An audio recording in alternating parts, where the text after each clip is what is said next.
Her skin would have to give. It was a delightful sensation. "Now, you just say that one more time," she commanded in a squeaky voice, her throat so tight she could barely swallow. The woman, who'd introduced herself earlier as Carlotta Lowenstein, was accustomed to such an intently physical reaction, and on more than one occasion she'd wondered if she remembered the finer points of CPR. "Why don't you have a glass of water?" she said with a sympathetic smile. "Why, do forgive me, Miss Lowenstein," Ruby B. gasped. "Here I am as dumbstruck as a turkey in a thunderstorm, and I didn't even think to offer you a glass of iced tea or a beer. I am ashamed of myself. What can I fix you?" "Tea would be fine." Ruby B. bustled around behind the counter until she managed to pour enough tea in a glass to make her feel a little more hospitable. As she put the glass down in front of her visitor, the barroom door opened and sunlight momentarily splashed on the rows of booths, the jukebox, and the tiny dance floor. "Yoo-hoo!" Estelle Oppers called as she marched across the room to the bar, her bony shoulders squared and her bright red hair styled in the way that always made Ruby B. think about the Statue of Liberty. "Are we going to that flea market in Picard or not? I thought you said you were going to pick me up at 3, but it's a darn sight closer to—" She stopped as she noticed the young woman on a stool, the one on the end that she herself had a proprietary feeling about. "Excuse me, missy. I thought Ruby B. was going to close on account of a flea market we were going to an hour ago." "Hush, Estelle," Ruby B. said without even looking at her. "This is Miss Carlotta Lowenstein, and she's a scout." The final pronouncement was so melodramatic that Estelle waited for the fireworks to go off, or the orchestra to start playing. When none of this happened, she wrinkled her nose and said, "As in Girl Scout?" "I scout for locations," the woman explained.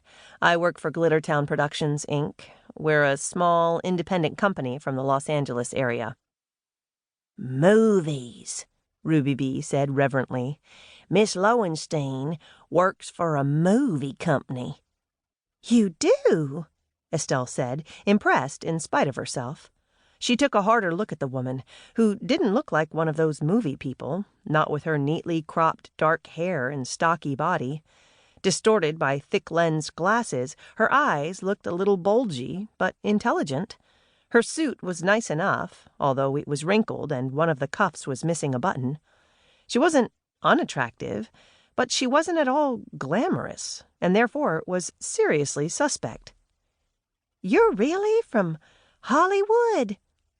"Our office is in Burbank, but we've used some of the sound lots in Hollywood," Carlotta said.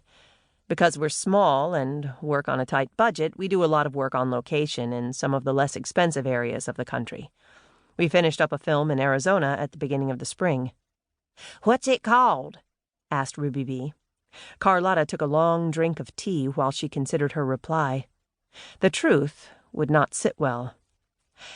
"It's not ready for release yet, and our executive producer likes to keep the titles to himself until the distribution's finalized.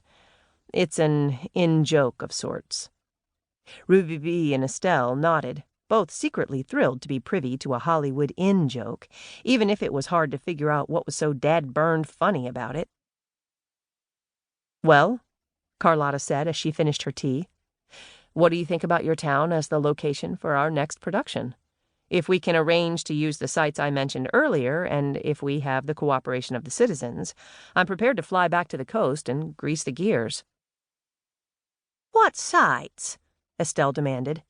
As usual, Ruby B. butted in. "They need a shack and a barn, and Miss Lowenstein happened to drive by Rise's place. I can't imagine he'd object, even if he has to relocate Marjorie to the backyard. They also need a big house with pillars and bushes." She wiggled her eyebrows at Estelle, who was having no trouble reading her mind. "I'm sure the mayor would be honored to have his house in a movie, aren't you?" "The mayor?" Carlotta said doubtfully. "His Honor Jim Bob Buchanan," Estelle cut in. "He owns that ugly supermarket across the street. Mrs. Jim Bob can be difficult to deal with."